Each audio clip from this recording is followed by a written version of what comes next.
السلام عليكم ورحمة الله تعالى وبركاته. أعوذ بالله من الشيطان الرجيم. بسم الله الرحمن الرحيم. ومثل كلمة خبيثة كشجرة خبيثة اجتثت من فوق الأرض ما لها من قرار. آمنا بالله صدق الله مولانا العلي العظيم.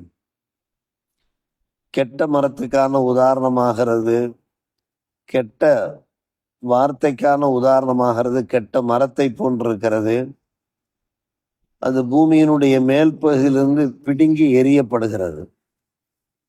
அந்த மரத்திற்கு பூமியில எந்த ஒரு உறுதியும் இருப்பதில்லை என்று அல்லாஹ் ரப்புல் ஆலமீன் குர்ஆனில சூரா இப்ராஹிம் 14ஆம் அத்தியாயத்தில் 26ஆம் வசனமாக பதிவு செய்கிறான். கெட்ட கலிமா, கெட்ட வார்த்தை, அதற்கு அல்லாஹ் ஊமை சொல்லும்போது கெட்ட மரம் என்று கூறுகிறான். பூமியிலே அதற்கு எந்த ஒரு உறுதியும் இருப்பதில்லை. பூமிக்கு மேலே இருந்து அது பிடுங்கி வீசப்படுகிறது என்று உஜ்துஸ்ஸத் என்கிற வார்த்தை அல்லாஹ் பயன்படுத்துகிறான். பிடுங்கி எரியப்படுகிறது என்று. மேற்காணும் வசனங்களில் அல்லாஹ் கூறும்போது நல்ல களிமா, நல்ல சொல், நல்ல வார்த்தை இருக்கிறதே அது நல்ல மரத்தை போன்று என்று சொன்னான். அலம் தர கைஃப ضربல்லாஹு மஸலன் கலிமத்தன் தொய்யிபத்தன் கஷஜரத்தின் தொய்யிபா என்று. நல்ல வார்த்தை என்றால் அவ்வல் கலிமா தொய்யிப், வணக்கத்திற்குரியவன் அல்லாஹுவை தவிர வேறு எவரும் இல்லை. பெருமானார் ரசூலே கரீம் ஸல்லல்லாஹு அலைஹி வஸல்லம் அவர்கள் அல்லாஹுடைய திருத்தூதராக இருக்கிறார்கள் என்பதுதான் நல்ல கலிமா, நல்ல வார்த்தை. அந்த வார்த்தைக்கு அல்லாஹ் ரப்புல் ஆலமீன் நல்ல மரத்தை போன்று என்று சொன்னான். நல்ல மரம் என்றால் அதனுடைய ஆணிவேர் பூமியிலே ஆழமாக பதிந்திருக்கிறது. அசைக்க முடியாத அளவுக்கு அது பதிந்திருக்கிறது. அது நெடுதுயர்ந்து வளர்ந்திருக்கிறது. அதனுடைய ஒவ்வொரு பகுதியும் பிரயோஜனம் தரக்கூடியதாக இருக்கும். இதுதான் நல்ல மரம். ஆனால் கெட்ட களிமா இருக்கிறதே, கெட்ட களிமா, கெட்ட வார்த்தை என்றால் என்ன அர்த்தம்? குஃப்ரு, இறை நிராகரிப்பான வார்த்தை. இறை நிராகரிப்பான சில வார்த்தைகள் இருக்கிறது, அது மோசமான வார்த்தைகள். இறைவன் கிடையாது என்று சொல்வது, அல்லது இறைவனுக்கு ஷிர்க் வைப்பது, இணை வைப்பது, இதெல்லாம் கெட்ட வார்த்தைகள். இந்த வார்த்தைகளுக்கு ஒரு நிரந்தரம் இருக்கவே செய்யாது என்பதற்கு அல்லாஹ் உதாரணம் கூறுகிற போதுதான் கெட்ட மரத்தை போன்று என்று அல்லாஹ் சொல்லுகிறான். சில மரங்களை நாம் பார்க்கிறோம், அந்த மரங்களே கசப்புத்தன்மை இருக்கும், கசப்புத்தன்மை இருக்கும், அத்தோடு அதில் விஷத்தன்மையும் இருக்கும். நாம் பார்க்கலாம் காட்டு பகுதியில, இன்னும் சொல்ல போனால் ஊரை சுற்றிய சில பகுதிகளிலே பார்க்கலாம். அந்த சில மரம் செடி கொடிகளால் எந்த ஒரு பிரயோஜனமுமே இருக்காது. அதன் மூலமாக சில விளைவுகள் உண்டாகும். விளைவுகள் என்றால் என்ன அர்த்தம்? நல்ல மரங்களுக்கு மத்தியில, நல்ல செடிகளுக்கு மத்தியிலே அந்த செடிகள் வளருமானால் அந்த நல்ல செடிகளையும் அது கெடுத்து விடும், நல்ல மரங்களையும் கெடுத்து விடும். எனவேதான் சில சமயம் அதை களை எடுக்க வேண்டும் என்று சொல்வார்கள். நல்ல செடிகள் நல்ல மரங்களுக்கு மத்தியில அது இருக்குமானால் அந்த நல்ல மரங்கள் நல்ல செடிகளுடைய அந்த வளர்ச்சியை அது கெடுத்து விடும் என்பதற்காக வேண்டிய அதை களை எடுக்க வேண்டும் என்று சொல்வார்கள் அல்லவா? அது போன்றுதான் ஆங்காங்க சில விஷ செடிகள், அதை எப்படி சொல்வார்கள் என்றால் படர் செடி என்று சொல்வார்கள், படர் செடிகள் என்று சொல்வார்கள்.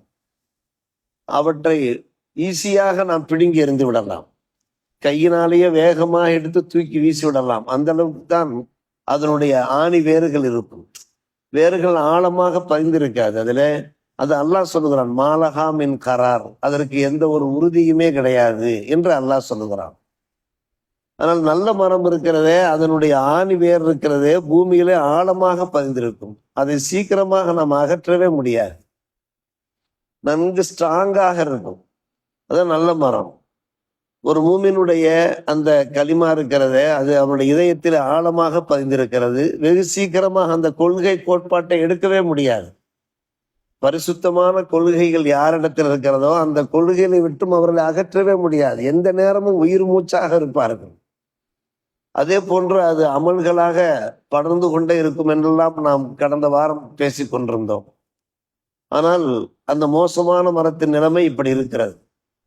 அல்லாஹ் எவ்வளவு அழகான முறையில ஊமை காட்டுகிறான் பாருங்கள். அந்த பொய்யான வாக்குகள் இருக்கிறதே, பொய்யான பேச்சுக்கள் இருக்கிறதே, கெட்ட வார்த்தைகள் இருக்கிறதே, அந்த கெட்ட வார்த்தைகள் கலைந்து எடுக்கப்பட வேண்டும். அதற்கு நிரந்தரம் இருக்கவே கூடாது. அப்போதான் சத்திய கொள்கை இருக்கிறது, அது நிலைத்து நிற்கும் என்று அல்லாஹ் சொல்லுகிறான். எங்கெல்லாம் கலிமா ஹபீஸா இருக்கிறதோ, கலிமா ஹபீஸா இருந்தால் கெட்ட பேச்சுக்கள், கெட்ட வார்த்தைகள், சிறுக்கு குஃப்ரு சம்பந்தப்பட்ட விஷயங்கள், அதை கொஞ்சம் கொஞ்சமாக நாம் அதனுடைய உண்மை தன்மையை வெளிப்படுத்தி, அதனுடைய அந்த சுயரூபத்தை வெளிப்படுத்தி, இதெல்லாம் மோசமான கொள்கைகள், இதெல்லாம் அசத்திய கொள்கைகள், இந்த கொள்கைகள் பக்கம் நீங்கள் போய்விடக்கூடாது என்பதை அப்புறப்படுத்தி, சத்திய கொள்கை என்னவோ, உண்மை வாக்குகள் என்னவோ, அதை நாம் வெளிப்படுத்துகிற போதுதான், பரப்புரை செய்கிற போதுதான் அந்த அசத்திய கொள்கைகள், அசத்திய செயல்பாடுகள் நம்மை விட்டும் அது விலகி போய்விடும். அதை களைந்து எடுக்க வேண்டும் என்று அல்லாஹ் சொல்லுகிறான். களைய வேண்டுமா இல்லையா? எனவேதான் நாம் என்ன செய்ய வேண்டியிருக்க, நம்முடைய மார்க்க பிரச்சாரம் தொடர வேண்டியிருக்கிறது. நாம் கொண்டிருக்கக்கூடிய கொள்கை தான் சத்திய கொள்கைகள். நம்முடைய இஸ்லாமிய மார்க்கத்தில சொல்லப்படுகின்ற அத்தனை விஷயங்களும் அகில உலகத்தாருக்கும் பயன் தரக்கூடிய ஒரு விஷயங்கள் என்பதை நாம் எடுத்து சொல்ல வேண்டியிருக்கிறது. எனவேதான் அல்லாஹ் ரப்புல் ஆலமீன் இந்த வசனத்தின் வாயிலாக அந்த கெட்ட பேச்சுக்கள், கெட்ட கொள்கைகள், கெட்ட சித்தாந்தங்கள் இருக்கின்றனவே, அது கெட்ட மரம் போன்று இருக்கிறது, அது விஷச்செடியை போன்று அது வளர்ந்து கொண்டிருக்கும், அதுல கசப்புத்தன்மை இருக்கும், அது இருக்கும் காலமெல்லாம் சத்திய கொள்கைகளுக்கு மதிப்பு மரியாதை இல்லாமல் போய்விடும், அதை பூமிக்கு மேலிருந்து பிடுங்கப்படுவது போன்று அது களையப்பட வேண்டும், அதற்கு நிரந்தரம் இருக்கக்கூடாது, சத்திய கொள்கைக்குத்தான் நிரந்தரம் இருக்க வேண்டும் என்று அல்லாஹ் நமக்கு பதிவு செய்கிறான். எனவே நம்முடைய வாயிலிருந்து வரக்கூடிய அந்த வார்த்தைகள் பரிசுத்தமான வார்த்தைகளா இருக்க வேண்டும், பரிசுத்தமான வாக்குகளாக இருக்க வேண்டும். பொய்யான வாக்குகள், போலித்தனமான வாக்குகள் நம்முடைய நாவிலிருந்து ஒருபோதும் வந்துவிடவே கூடாது. ஒரு சில பேருடைய வார்த்தைகள் அப்படித்தான் இருக்கும், ஆனால் அவர்களை போல நாம் இருந்து விடக்கூடாது. நம்முடைய களிமாக்கள் இருக்கிறதே பரிசுத்தமான களிமாக்களாக இருக்க வேண்டும் என்பதை உணர்த்தும் முகமாகத்தான் வல்ல அல்லாஹ் அந்த வசனத்தை இறக்கி அருள் இருக்கிறான். சொன்ன பிரகாரம் கேட்ட பிரகாரம் அமல் செய்ய அல்லாஹ் புரிவானாக. வாஹிர் தாவான் அல்ஹம்துலில்லாஹி ரப்பில் ஆலமீன்.